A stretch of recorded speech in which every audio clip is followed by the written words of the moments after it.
पिछले क्लास में हम लोग प्रोडक्ट ऑफ इलेक्ट्रोलिसिस पढ़ रहे थे, ठीक है।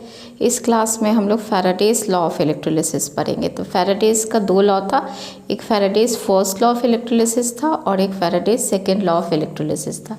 तो मेरा हेडिंग जाएगा क्वांटिटेटिव एस्पेक्ट्स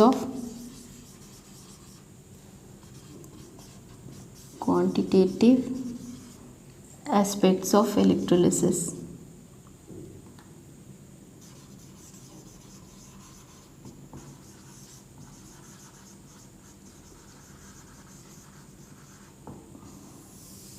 ठीक है, इसमें फर्स्ट है Faraday's first law. Faraday's law है ना, पहले हेडिंग हम दे देते हैं फैराडेज लॉ।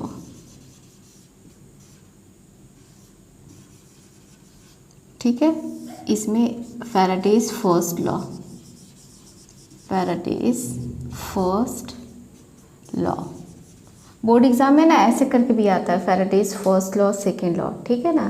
तो फैराडेज फर्स्ट लॉ क्या था? mass of a substance, ठीक है, mass of a substance deposited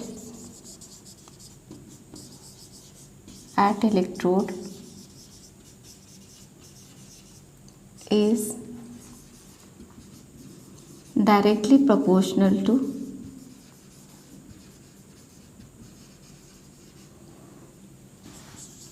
charge flowing,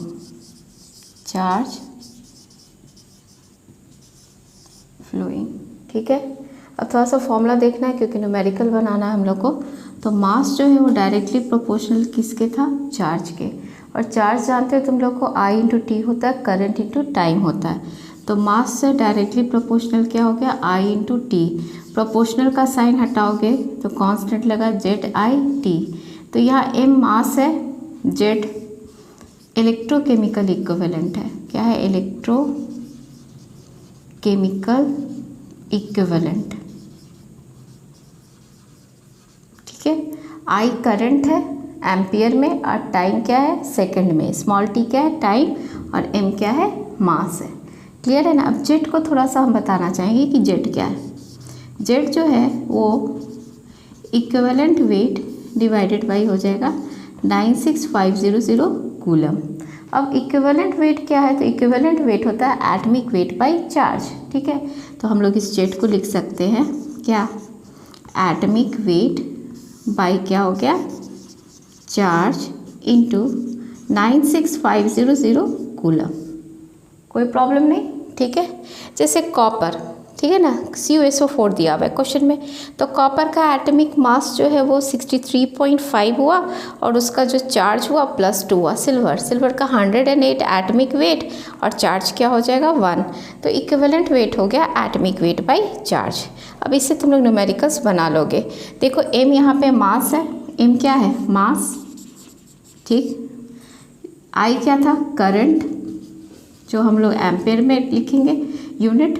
time क्या होना चाहिए? हमेशा सेकंड में होना चाहिए। अगर आवर रहा तो उसको सेकंड में बदलेंगे, मिनट्स भी रहा तो उसको सेकंड में बदलेंगे, ठीक है। अब इलेक्ट्रोकेमिकल इक्विवेलेंट का अगर डेफिनेशन आएगा डिफाइन करने के लिए तो हम लोग इसका डेफिनेशन क्या लिख सकते हैं? मास ऑफ ए सब्सटेंस, ठीक, deposited by 1 coulomb of charge, ठीक है ना, और बाय 1 ampere of current passed for 1 second, ठीक है। तो क्लियर है ना। ये हो गया जेट का डेफिनेशन बोर्ड एग्जाम के लिए, ठीक है। ये फॉर्मूला डिराइव किए, इससे हम लोग क्या बनाएंगे? न्यूमेरिकल्स बनाएंगे। अब हम लोग पढ़ेंगे Faraday's second law.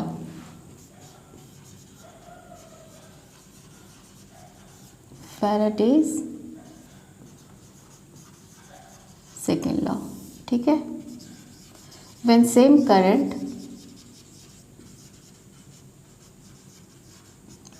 pass through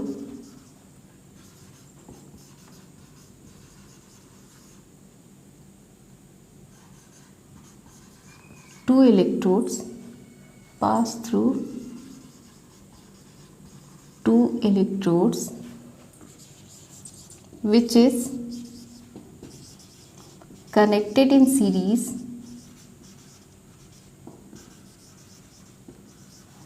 then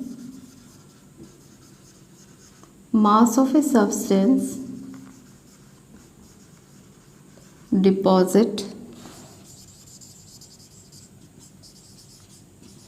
at each electrode is directly proportional to its equivalent mass.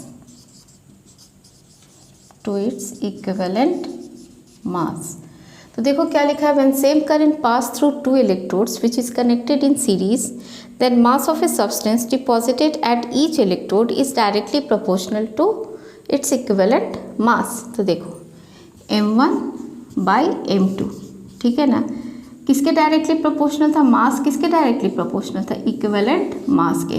तो क्या हो जाएगा E1 by E2, और E1 तो तुम लोग जानते हो एटॉमिक वेट बाई क्या होगा, चार्ज होगा। तो ये फैराडेज, इससे पहले फर्स्ट लॉ था, ये फैराडेज सेकेंड लॉ। अब हम लोग न्यूमेरिकल्स बनाएंगे, तो सबसे पहले हम लोग फैराडेज फर्स्ट लॉ से न्यूमेरिकल्स बनाते हैं। चलो हम लोग क्वेश्चन बनाएंगे। सबसे पहले एनसीईआरटी का है, एक्सरसाइज का क्वेश्चन नंबर 3.15। अब देखो फैराडेज फर्स्ट लॉ से पहले क्वेश्चन करा रहे हैं, फिर सेकंड लॉ से कराएंगे। तो तुमको देखो क्या क्या दिया हुआ है, निकल नाइट्रेट है, निकल नाइट्रेट तो निकल का वैलेंसी +2 पता चल जा रहा है, ठीक है। करंट दिया हुआ है, 20 मिनट्स दिया हुआ है, मास पूछ रहा है। मेरे पास फॉर्मूला क्या था, याद है ना, m = ZIT था ना। तो m निकालना है, Z क्या तुमको बताते कि एटॉमिक वेट, फिर से हम लिख दे रहे हैं कि तुम लोग के दिमाग में आ जाए। एटॉमिक वेट बाई क्या था, चार्ज, इनटू क्या था 96500 कूलम था ना, I हो गया और ये टाइम हो गया सेकंड में। अब देखो m निकालना है, एटॉमिक मास कितना है दिया हुआ रहेगा क्वेश्चन में 58.7, तो हम एटॉमिक मास लिख दिए 58.7।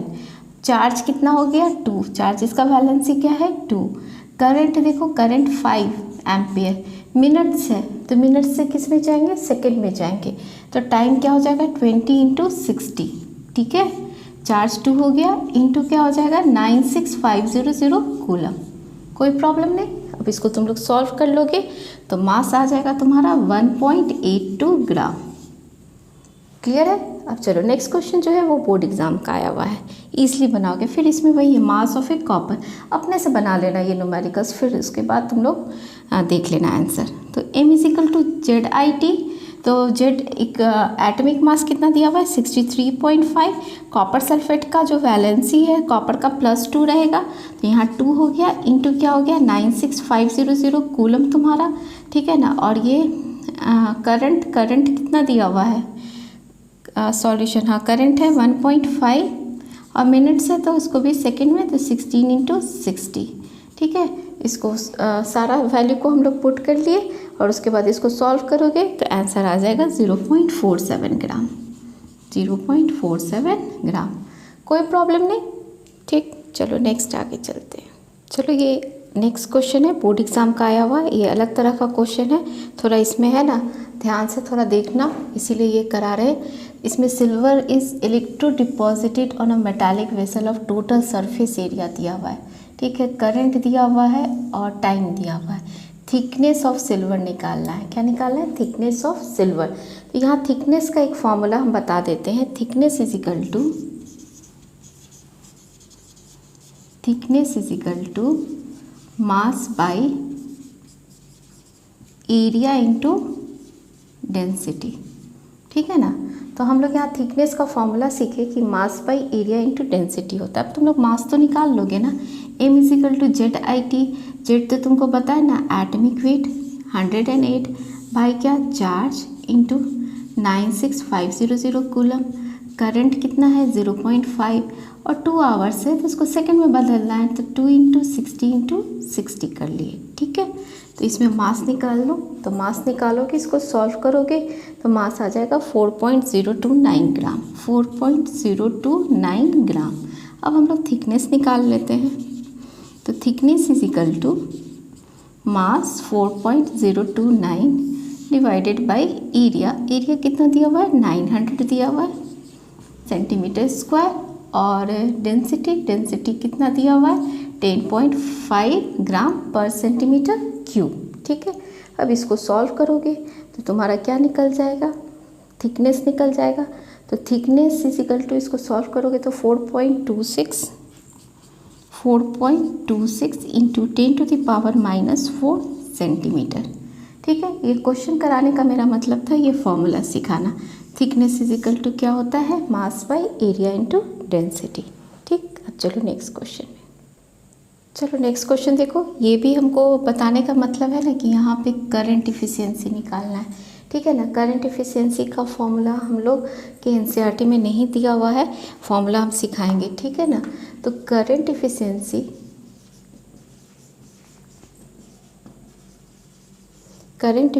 ठीक है ना, current efficiency is equal to होगा mass of a metal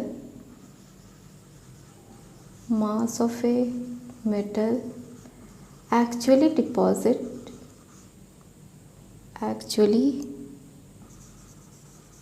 deposited divided by, ठीक है ना, theoretical mass that can be deposited, theoretical mass that can be deposited। ठीक है, mass of a metal actually deposited divided by theoretical mass that can be deposited. तो हम पहले mass निकाल लेते हैं। तो mass is equal to ZIT formula है ना, तो मेरा Z है कॉपर सल्फेट है ना, तो कितना हो जाएगा 63.5 डिवाइडेड बाई 2 इंटू 96500 कूलम। और करंट कितना दिया हुआ है? 4 एम्पियर। ठीक है, टाइम है 1.5 इंटू क्या करोगे 60 आवर्स है तो इसको सेकेंड में चेंज करोगे। तो मास निकाल लो। ठीक है, इसको सॉल्व करोगे तो मास तुम्हारा आ जाएगा 7.1 ग्राम। 7.1 ग्राम, तो ये थ्योरेटिकल मास आ गया। ठीक है ना, और mass of a metal actually deposit दिया हुआ है क्वेश्चन में। तो current efficiency is equal to क्या हो जाएगा 3.0 डिवाइडेड बाई 7.1। अब इसको तुम लोग डिवाइड कर लो, तो इसको डिवाइड करोगे तो तुम्हारा आंसर आ जाएगा 0.42। क्या आंसर आ जाएगा? 0.42। चलो अब नेक्स्ट क्वेश्चन बनाएंगे तुम्हारा नेट एग्ज़ाम और मेंस का। चलो नेक्स्ट क्वेश्चन में ये एम्स एग्ज़ाम का आया हुआ है, आराम से इजीली तुम लोग सॉल्व कर लोगे। What is the amount of chlorine? ठीक है ना, मास निकालना है, करंट दिया हुआ है, टाइम दिया हुआ है। तो मालूम है M is equal to ZIT। Z तुम्हारा एटमिक वेट, तो क्लोरीन का एटमिक मास गिवन रहेगा 35.5। वैलेंसी Cl माइनस ना, तो वैलेंसी क्या हो गया 1 इंटू क्या हो जाएगा 96500 कूलम इंटू फिर यहाँ पे क्या करेंगे, करंट मेरा कितना है 2 एम्पियर, 2 मिनट से उसको सेकेंड में 30 इंटू क्या हो गया 60। ऑप्शन मेरा क्या आ जाएगा B। ठीक है, नेक्स्ट क्वेश्चन AI का है। ये भी तुम लोग पहले अपने से बना लेना, फिर उसके बाद इसको मिलाना।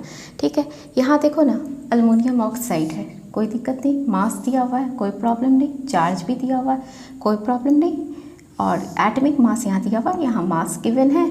और हमको निकालना क्या है, to prepare 5.12 kg of aluminium metal by this method we would required कितना कूलम ऑफ इलेक्ट्रिसिटी। कूलम मतलब क्या, तुम्हारा Q निकालना है। क्या निकालना है? Q निकालना है। तो चलो इसको सॉल्व करेंगे। तो इसको सॉल्व करेंगे तो M इज इक्वल टू, मेरे पास फॉर्मूला क्या था ZIT, तो IT क्या था कूलम था ना, तो M यहाँ मास है। ठीक है, तो मास कितना दिया हुआ है तुम्हारा 5.12 kg है, तो kg को तो तुम लोग ग्राम में चेंज कर दोगे, इंटू क्या करोगे इसमें 1000 कर दिए।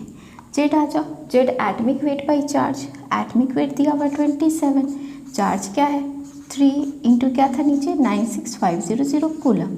ठीक है, और Q तो तुमको निकालना ही है, इंटू क्या किए Q किए। तो इसको सॉल्व करोगे। ठीक है, सारा चीज़ वैल्यू तो देख रहे हो ना, क्या निकालना है इसमें बताए, Q निकालना है। और इसको जब हम लोग सॉल्व कर लेंगे तो मेरा आंसर कौन सा ऑप्शन जाएगा, ए ऑप्शन। ठीक है ना, 5.49 इंटू 10⁻7। यहाँ बच्चा लोग है ना kg को ग्राम में नहीं बदला होगा तो गलत हो सकता है। तो यहाँ केजी को किस में चेंज करना है, ग्राम में चेंज करना है और क्यू निकालना है। बोलो आसानी से हो गया ना।